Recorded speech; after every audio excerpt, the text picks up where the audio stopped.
रिश्तों में जुर्म की कहानी आपने बहुत सुनी होंगी, पर आज की ये कहानी जितनी बेचैन करने वाली है उससे कहीं ज्यादा आपको परेशान कर देगी। ऐसा क्यों? जब आप ये पूरी कहानी सुनेंगे तो आप समझ जाएंगे। कहानी है एक महिला की, 39 साल की महिला जो कोलकाता में जिसका जन्म हुआ। पढ़ने लिखने में बहुत होशियार, फिजिक्स ऑनर में उसने ग्रेजुएशन किया, उसके बाद संस्कृत में पोस्ट ग्रेजुएशन किया, साइंस डाटा साइंस की पढ़ाई की, फिर उसके बाद एआई एक्सपर्ट के तौर पर जानी गई, आर्टिफिशियल इंटेलिजेंस की पढ़ाई की। उसके बाद खुद की एक कंपनी शुरू की जिसका नाम था माइंडफुल एआई लैब। बहुत बहुत बड़ी बड़ी नामचीन यूनिवर्सिटी से जुड़ी, मतलब एक कंपनी की सर्वे सर्वा मालकिन, सीईओ। कहानी है 39 साल की महिला सूचना सेठ की। 6 जनवरी की बात है। सूचना सेठ, क्योंकि अब ये बेंगलोर में इसकी कंपनी थी तो ये बेंगलोर में ही रहा करती थी। सूचना सेठ 6 जनवरी को बेंगलोर के एयरपोर्ट पहुंचती है, वहां से एक गोवा की फ्लाइट पकड़ती है और अपने 4 साल के बच्चे के साथ गोवा पहुंच जाती है। गोवा के एयरपोर्ट में एक कैब बुक करके, क्योंकि इसने गोवा में एक होटल बुक करके रखा था, चेक इन करती है। 6, 7 और 8 तारीख को इसी तरह गोवा की आसपास जो भी प्लेसेस हैं वहां घूमती है। लेकिन 8 तारीख को, अब क्योंकि यहाँ पे 9 तारीख को इसकी वापसी की टिकट थी, लेकिन 8 तारीख को रात में 10 बजे सूचना सेठ अपने रूम नंबर से ट्रैवल डेस्क में फोन करती है, होटल के ट्रैवल डेस्क में, और अचानक बोलती है कि मुझे गोवा से बेंगलोर तक के लिए एक कैब चाहिए है। ट्रैवल डेस्क में बैठा शख्स थोड़ा हैरान होता है और पूछता है कि मैडम किसको जाना है? तो सूचना सेठ बोलती है, जी मुझे ही जाना है। तब ट्रैवल डेस्क में बैठा हुआ शख्स बोलता है कि आपको आपको कैब से गोवा से बेंगलोर 550 किलोमीटर, यदि आपको जाना ही है तो आप फ्लाइट से चली जाइए, आप 1 घंटे में गोवा से बेंगलोर पहुंच जाएंगी। तब सूचना सेठ बोलती है, नहीं, मुझे आप एक कैब बुक कर दीजिए और आप पैसे की चिंता मत करिए, जितने भी होंगे मैं दे दूंगी, लेकिन आप कैब का इंतजाम करिए 1 घंटे के अंदर। ट्रैवल डेस्क में बैठा शख्स, उसको कोई आपत्ति नहीं हो सकती थी क्योंकि पैसे मिल रहे थे और दूसरा उसका काम था। वो लोकल ट्रैवल एजेंसी को संपर्क करता है और एक कैब इनोवा कार के रूप में बुक कर देता है।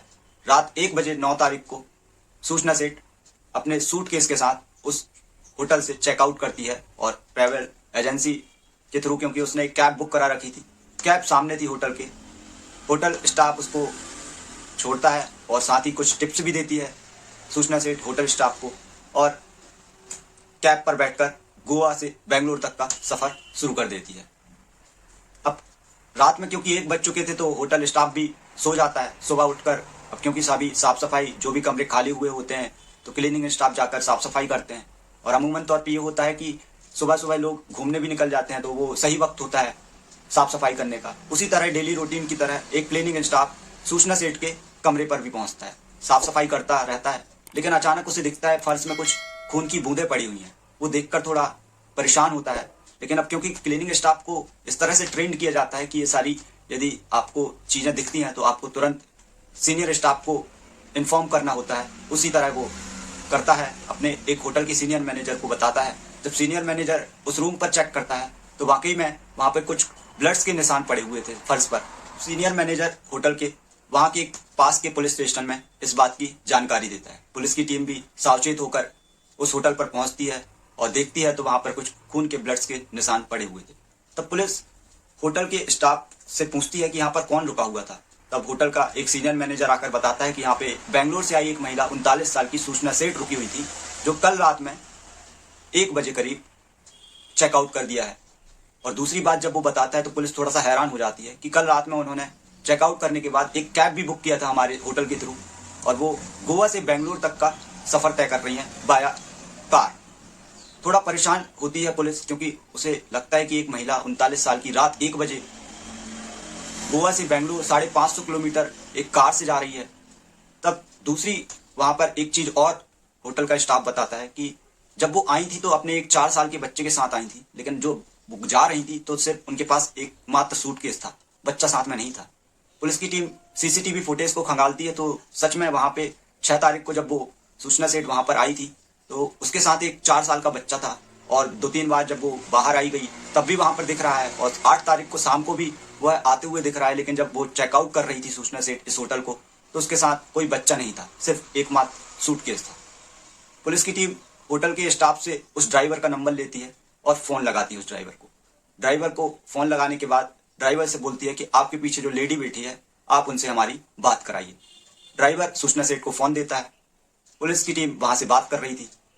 सूचना सेठ से पूछती है पुलिस की टीम कि आप 8 तारीख को गोवा के होटल को जब आप चेकआउट कर रही थी और आप जब 6 तारीख को आई थी तो आपके साथ एक बच्चा था, लेकिन आपने 8 तारीख को जब चेकआउट किया तो आपके साथ बच्चा नहीं था, आपका वो बच्चा कहाँ है?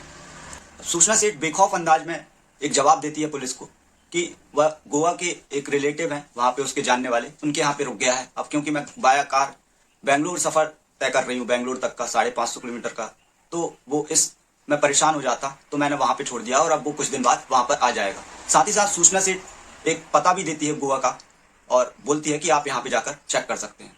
पुलिस थोड़ा सा शर्मिंदा होती है कि बेवजह ही मैंने इनको परेशान कर दिया, लेकिन अब पुलिस यह सोच होती है। वो पुलिस एक जूनियर कांस्टेबल को इस पते पर भेजती है कि जाकर चेक तो करो यहाँ पर सेठ का लड़का है या नहीं। इस पते पर पुलिस का एक जूनियर कांस्टेबल इस पते पर जाता है, छानबीन कर लेता है, लेकिन वहां पर इस पते का कोई पता ही नहीं मिलता है, क्योंकि जो सूचना सेठ ने पता दिया था वो एक्चुअली में फर्जी था।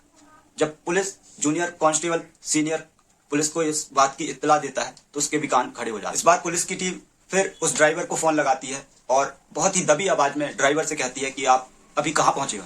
तब वो ड्राइवर बताता है कि मैं कर्नाटक के चित्रदुर्ग के पास में हूँ और यहाँ से 200 किलोमीटर गोवा बचा हुआ है। पुलिस उससे बोलती है कि तुम ऐसा करो कि वहां पे जो भी कोई पुलिस स्टेशन आसपास है सीधे वहां पर पहुंच जाओ, और यदि आपको पता ना हो तो किसी आसपास में रुकना, वहां पे चाय के बहाने से, और वहां पे पता करना और मेरी वहां पे पुलिस स्टेशन पर पहुंचकर बात करा देना। लेकिन ध्यान रखना कि पीछे बैठी जो लेडी है उनको इस बात की जानकारी नहीं चलनी चाहिए पता। वो बिल्कुल वैसे ही करता था, क्योंकि गोवा का लोकल रहने वाला था, उसका पुलिस से आमना सामना हुआ रहता था, तो उसको अच्छे से पता था कि ये कुछ ना कुछ गड़बड़ है। वो बिल्कुल वैसे ही करता है, चाय के बहाने से एक लोकल से पूछता है कि वहां पर आसपास में कौन सा पुलिस स्टेशन है। तब उसे पता चलता है कि पास में ही एक आई मंगला पुलिस स्टेशन है। वो वहां पर गाड़ी को तेजी से भगाते हुए उस आई मंगला पुलिस स्टेशन पर पुलिस उस कार को लगा देता है। सूचना सेठ समझ पाती कि ये पुलिस स्टेशन में क्यों लेकर जा रहा है, तुरंत कार से उतरकर वो पुलिस स्टेशन की तरफ भागता है और वहां पर जो पुलिस बैठी हुई थी उनसे बोलता है कि आप बात कर लीजिए, ये गोवा पुलिस है और आपसे कुछ बात करना चाहती है। गोवा पुलिस की बात कराई जाती है। गोवा पुलिस आई मंगला पुलिस स्टेशन पर बात करते हुए बोलती है कि आप, ये जो कार है, ये इसमें बैठी एक महिला है, हमें शक है कि ये कुछ गलत करके यहाँ से जा रही हैं, तो आप एक बार प्लीज इनकी तलाशी ले लीजिए, यदि कुछ नहीं हुआ तो इनको जाने दीजिएगा। आई मंगला पुलिस स्टेशन के अधिकारी बिल्कुल वैसे ही करते हैं। महिला पुलिस कांस्टेबल को बुलाते हैं और सूचना सेठ को नीचे उतारा जाता है। सूचना सेठ बहुत ही ज्यादा डर चुकी थी। सूचना सेठ को उतारने के बाद उसकी तलाशी ली जाती है। उसके बाद उसके बैग को उतारा जाता है। जब बैग को उतारा जाता है तो बैग में कुछ कपड़े पड़े हुए थे, लेकिन जब कपड़ों को हटाया जाता है उसमें देखते हैं कि एक छोटे बच्चे की 4 साल के गला घुटकर उसको दबाकर उस बैग के नीचे दफना दिया गया। ये देखते ही पुलिस के पैर पीछे हट जाते हैं। पुलिस गोवा पुलिस को इन्फॉर्म करती है। तब गोवा पुलिस उनसे बोलती है कि आप इनको कस्टडी में लीजिए, हम जब तक वहां पे पहुंच रहे हैं, और इस लाश को किसी सरकारी अस्पताल में मॉर्चरी के लिए, पोस्टमार्टम के लिए भेज दीजिए। आई मंगला पुलिस की टीम बिल्कुल वैसे ही करती है। गोवा पुलिस के कहने पर उस लाश को एक सरकारी अस्पताल में पोस्टमार्टम के लिए भेज देती है और साथ ही साथ सूचना सेठ को भी गिरफ्तार कर लेती है। यहाँ से गोवा पुलिस की कलिंगुट पुलिस स्टेशन की टीम एक चित्रकूट आई मंगला पुलिस स्टेशन के लिए निकलती है, वहां पर पहुंचती है और सूचना सेठ को गिरफ्तार करके, अब क्योंकि ये मामला 2 पुलिस स्टेशनों के बीच का था, तो यहाँ से दूसरे केस को, किसी भी दूसरे शख्स को एक दूसरे स्टेट के या दूसरे पुलिस स्टेशन में गिरफ्तार ले जाने या गिरफ्तार करने के लिए ट्रांजिट रिमांड की जरूरत होती है। गोवा पुलिस ट्रांजिट रिमांड मांगती है, कोर्ट पर जाकर उसे ट्रांजिट रिमांड दे दी जाती है। गोवा पुलिस के पास और मन में बहुत सारे सूचना सेठ के को लेकर सवाल थे। सूचना सेठ के बारे में वो जानना चाहते थे कि वो खून के निशान किसके थे, और उसने यदि अपने बच्चे को खुद ही मारा है तो क्यों मारा है, और यदि उसने नहीं मारा तो किसने मारा। कुछ सवालों का जवाब सूचना सेठ चलती गाड़ी में देती है, कुछ पुलिस स्टेशन पहुंचने के बाद देती है। तो कुछ कहानी यूं थी कि सूचना सेठ बताती है कि वो 2010 में एक व्यक्ति से मिली थी जिसका नाम था वेंकट रमन। वेंकट रमन केरल का रहने वाला था, पढ़े लिखे परिवार से था, और क्योंकि ये भी पढ़ी लिखी थी और डाटा साइंस जैसा मैंने आपसे पहले बताया बहुत सारी यूनिवर्सिटी से जुड़ी थी, एक्सपर्ट के रूप में जानी जाती थी। दोनों मिलते हैं, दोस्ती होती है और फिर प्यार में तब्दील हो जाता है। 2010 में वेंकट रमन और सूचना सेठ शादी कर लेते हैं। 9 साल यूं ही बीत जाते हैं। 9 साल के बाद इनको एक बच्चा होता है। तब भी जिंदगी अच्छी चल रही थी, लेकिन जैसे ही कोविड आता है, इन दोनों के बीच में दूरियां बढ़ जाती हैं और दूरियां इस तरह बढ़ जाती हैं कि 2022 में ये दोनों फैसला करते हैं कि हम अलग हो जाएंगे। लेकिन अब उनका उस टाइम पे 3 साल का बच्चा हो चुका था, तो दोनों कोशिश करते हैं कि ये बच्चा मुझे मिल जाए। तो दोनों इसी तलाश में कोर्ट पर पहुंच जाते हैं। कोर्ट में 1 साल तक इस केस को लेकर सुनवाई होती है और कोर्ट फैसला सुनाती है जो बच्चे की रिमांड है उसे माँ को दिया जाए और साथ ही साथ पिता को हर महीने में 4 बार रविवार को मिलने की इजाजत दी जाए। ये बात सूचना सेठ को पसंद नहीं आई थी और उसे इतनी नफरत हो गई थी अपने पति को लेकर कि वो देखती थी कि जब भी वेंकट रमन अपने बच्चे के साथ होता था वह सबसे खुश होता था और उसको अपने पति की खुशी देखी नहीं जा रही थी क्योंकि वह इतनी नफरत करने लगी थी अपने पति से। अब वो जब भी हर रविवार को मिलने अपने बच्चे को आता था तो वो बहुत खुश रहा करता था। अपने बच्चे के साथ इतना खुश हो जाया करता था कि उसकी सारी जिंदगी उस पर दिखाई देने लगती थी। लेकिन सूचना सेठ जब ये देखती थी तो उसका खून खौल उठता था क्योंकि सूचना सेठ नहीं चाहती थी कि वेंकट रमन अपने बच्चे से मिले। और यहीं पे जब कभी कभी अब बच्चा क्योंकि 4 साल का था, उसको बाप भी चाहिए, उसको माँ भी चाहिए। उसको ये नहीं पता होता है कि तलाक क्या होता है, उसको ये नहीं पता होता है कि एक लड़ाई क्या होती है, उसको ये नहीं पता होता है कि कैसे अलग रहा जाता है। वो इन सबसे अनजान है। लेकिन सूचना सेठ जब भी वो बच्चा सूचना सेठ के सामने अपने पापा का नाम लेता, पापा पापा करता, वो चिढ़ जाती थी। लेकिन इसी बीच में जब 7 जनवरी को वो आने वाला था वेंकट रमन अपने बच्चे से मिलने के लिए हर रविवार को, क्योंकि वो आता था, उसके 1 दिन पहले ही वेंकट रमन किसी काम से फॉरेन चला गया। इस बात की जानकारी सूचना सेठ को थी। सूचना सेठ ने सोचा कि वेंकट रमन को अपने बच्चे से अलग करने के लिए क्या किया जाए। तब उसके अंदर एक आइडिया पनपा। अब वो आइडिया ऐसा था कि शायद वो अपने ममता को ही रुसवार करने के लिए तैयार थी।